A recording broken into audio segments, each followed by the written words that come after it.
Welcome back, everyone. Today we're diving into some pretty heavy news, honestly. Um, the passing of Congressman Sylvester Turner. Yeah. You might remember, just hours after attending President Trump's address to Congress on March 4th, Right. Turner, he was a first-term Democrat from Texas, Right.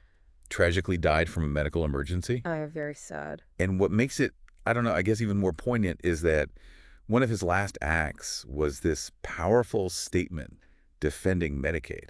Absolutely. And I think it's just a reminder of how many representatives are really dedicated to the people that they represent. Even in his final hours, he was really focused on making sure that he was amplifying those voices of people who rely on those very important programs. You're absolutely right. And he posted this video on X, formerly Twitter, of his constituent, Angela Hernandez. Right. And she's giving this passionate plea, advocating for her sick daughter and how vital Medicaid is to their family. It's so important. And he captioned it, "Don't mess with Medicaid." So that's a pretty clear message.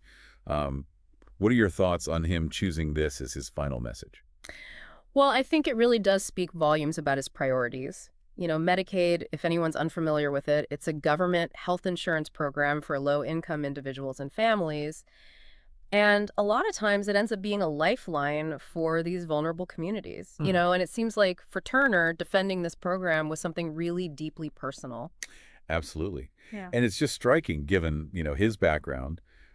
He wasn't new to public service. He'd served as Houston's mayor from 2016 to 2024. Yeah. And, he was also a known fighter battling bone cancer. Yeah. So this makes his final message all the more, I don't know, powerful. It's really quite admirable, his resilience. And, just to kind of, take stock of the timeline here, we know that several Democrats confirmed that they had seen and or spoken with Turner at the address itself. Right. And his death from a medical emergency was later confirmed by fellow House Democrats. Yeah, and it's also worth noting that a witness reported a possible medical emergency involving Turner earlier that day, and it was in the tunnel connecting the Capitol to the Cannon Building. Oh, wow.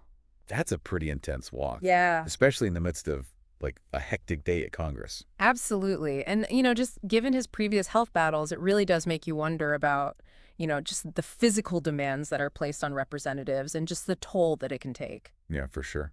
And the official statements that were released really underscored the bipartisan respect that Turner had.